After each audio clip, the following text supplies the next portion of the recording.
دنیا کی تاریخ میں کچھ شخصیات ایسی ہوتی ہیں جن کی زندگی آزمائش، قربانی، صبر، وفاداری اور عظمت کا ایسا نمونہ ہوتی ہے جو صدیوں تک انسانیت کو روشنی دیتی ہے۔ حضرت یوسف علیہ السلام بھی انہی ہستیوں میں سے ایک تھے۔ آپ کی زندگی کا ہر لمحہ ہمیں سبق سکھاتا ہے، دشمنوں کے درمیان معافی، آزمائشوں میں استقامت اور طاقت میں عاجزی۔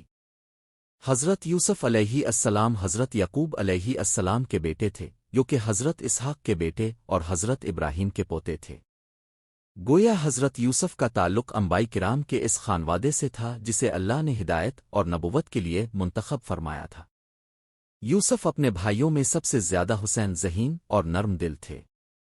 ان کے حسن کا چرچا نہ صرف انسانوں بلکہ فرشتوں تک میں ہوتا تھا۔ بچپن ہی سے ان کے اندر ایک خاص نور نظر آتا تھا جو انہیں دوسروں سے ممتاز کرتا تھا۔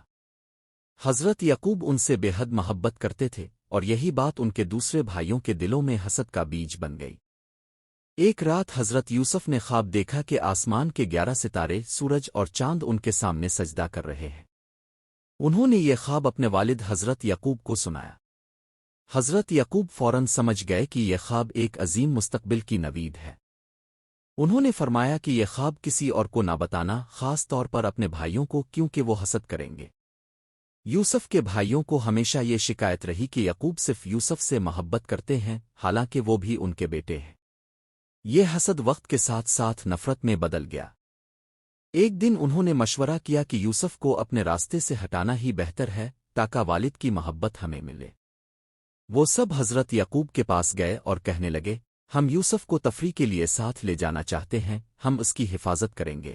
حضرت یعقوب کو اندیشہ ہوا، مگر بھائیوں کے مسلسل اصرار پر انہوں نے اجازت دے دی۔ جب وہ یوسف کو لے کر جنگل میں پہنچے تو ان کے اصل ارادے کھلنے لگے۔ انہوں نے آپس میں بحث کی کہ یوسف کو مار دیں یا کسی اور طریقے سے غائب کریں۔ آخرکار انہوں نے اسے ایک گہرے کنویں میں پھینک دیا۔ یوسف نے چیخ کر بھائیوں کو پکارا مگر انہوں نے رحم نہ کیا۔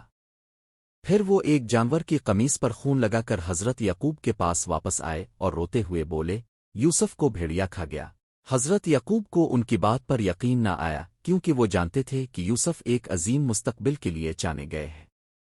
لیکن وہ بہت افسردہ ہوئے، یہاں تک کہ غم میں ان کی بینائی چلی گئی۔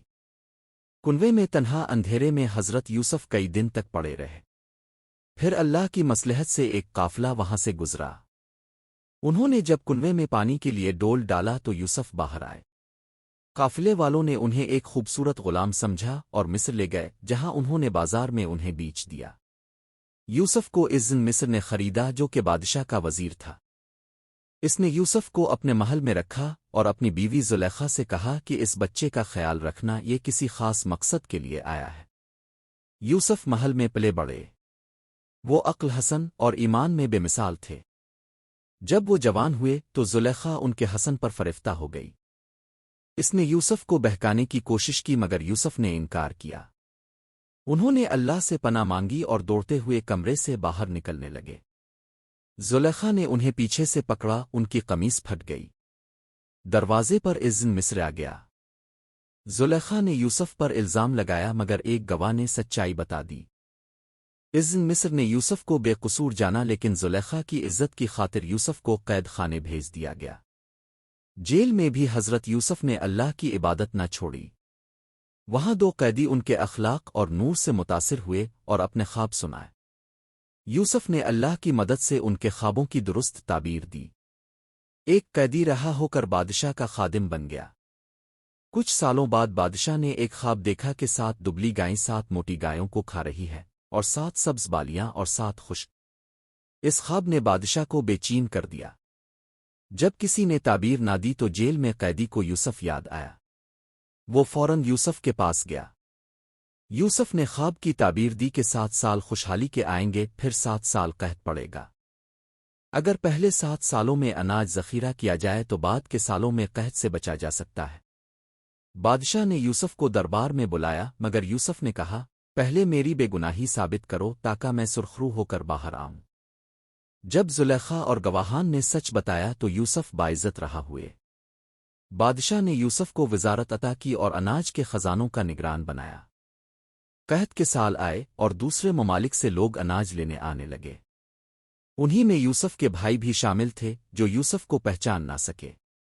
یوسف نے ان سے نرمی سے پیش آ کر ان کا حال دریافت کیا۔ پھر انہوں نے شرط رکھی کہ اگلی بار چھوٹے بھائی بنیامین کو ساتھ لانا ہوگا۔ بھائی واپس گئے اور یعقوب سے اجازت مانگی جو بہت مشکل سے ملی۔ جب وہ دوبارہ آئے تو یوسف نے بنیامین کو روک لیا اور الزام لگا دیا کہ اس نے بادشاہ کا پیالہ چرایا ہے۔ بھائی واپس گئے اور یعقوب پر صدمے کا ایک اور پہاڑ ٹوٹا۔ حضرت یعقوب نے صبر کیا اور اللہ سے مدد مانگی۔ آخر کار یوسف نے حقیقت ظاہر کی۔ انہوں نے بھائیوں کو معاف کیا اور فرمایا، آج تم پر کوئی الزام نہیں۔ پھر انہوں نے اپنی قمیص دی کہ اسے والد کے چہرے پر رکھو، ان کی بینائی لوٹ آئے گی۔ یعقوب نے قمیص کو چہرے پر رکھا اور فوراً بینا ہو گئے۔ پھر وہ سارے خاندان کے ساتھ مصر آ گئے۔ یوسف نے اپنے والد کو تخت پر بٹھایا اور سب بھائیوں نے جھک کر ان کا احترام کیا۔ یوسف نے فرمایا، یہی وہ خواب ہے جو میں نے بچپن میں دیکھا تھا۔ انہوں نے اللہ کا شکر ادا کیا کہ رب نے انہیں اس مقام تک پہنچایا۔ یوسف نے آخر میں دعا کی کہ اے اللہ، تو نے مجھے بادشاہت عطا کی، علم دیا، مجھے دنیا اور آخرت میں ثابت قدم رکھ اور مجھے نیک لوگوں میں شامل فرما۔ کچھ سال بعد حضرت یوسف کا انتقال ہوا، ان کی تدفین مصر میں ہوئی۔ بعد میں حضرت موسیٰ نے ان کے جسد مبارک کو کنعان منتقل کیا۔ حضرت یوسف کی زندگی صبر، معافی، حلم، تقوی اور اللہ پر کامل ایمان کا درس دیتی ہے۔ ان کی کہانی نہ صرف تاریخ ہے بلکہ ہر دور کے انسان کے لیے ایک مکمل رہنمائی ہے۔